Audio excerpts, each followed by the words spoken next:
سلام. انگار من خب تو بگو. انگار 100 ساله ندیدم. منم همینو میخواستم بگم. دلتنگی اگه چش و گوش دست و پا داشت حتما شبیه من میشد. نه شبیه من میشد. استنتاج منطقیش اینه که جفتمون الان شدیم شبیه هم. شهرزاد انقدر باهات حرف دارم که میترسم شروع کنم دیگه نتونم تمامش کنم. خب شاید بهتر اصلا شروع نکنی چون میترسم به جای خوبی نرسه. از من دلخوری؟ دلخور که هستم. شاید اگه باهات حرف بزنم بتونم از دلت دراره. شاید آره شاید هم نه. این کی باز میکنه؟ این 11 الان 9. بس چرا زود رسیدی؟ برای اینکه تو دیر رسیدی. من از 8 اینجا نظامیه نذاشتم وایسن رفتم دوباره اومدم. به من بود که دیشب اینجا خیمه میزدم. آخه اون شب که آقا جونم اونجوری از در خونه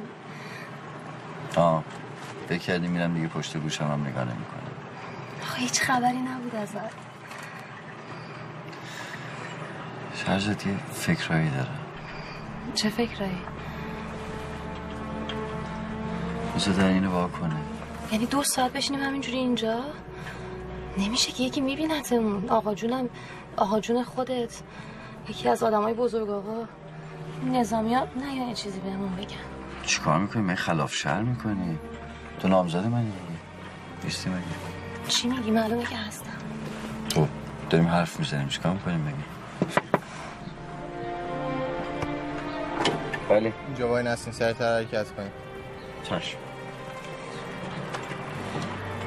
بریم فرهاد بریم یه جایی که راحت باشیم. بریم پیش سعیده. خیاط خونه؟ آره اون که مشتری نداره این وقت صبحی. بریم اونجا راحت بشیم حرف بزنیم.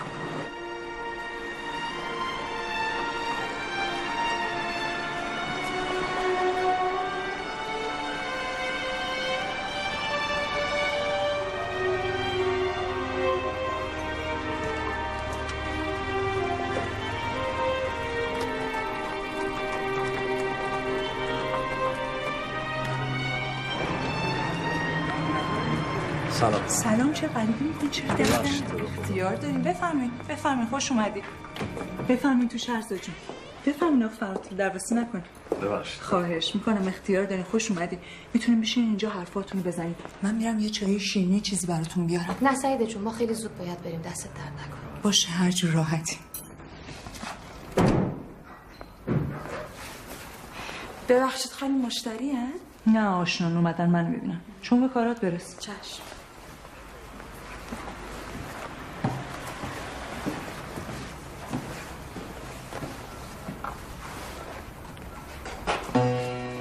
فکر میکردم گفتنش آسون باشه ولی مثل اینکه اینطور نیست. پس بذار من بگم.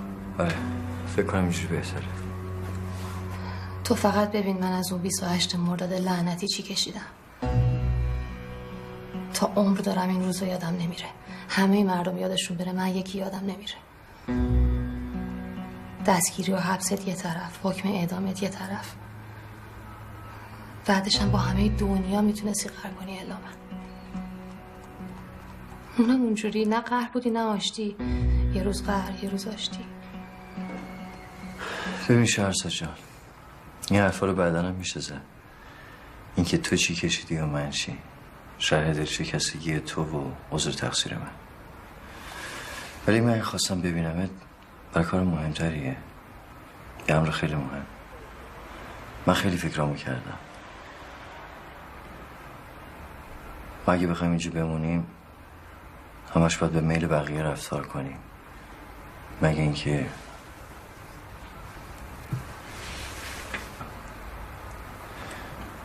دل بکنیم از اینجا. درسته که اونا زندانیمون کردن ولی راه فراری که برامون نبستن. یعنی چی؟ فرار کنی؟ و یا نه فکر کنم مجبوری بشی عروس بزرگ آقا.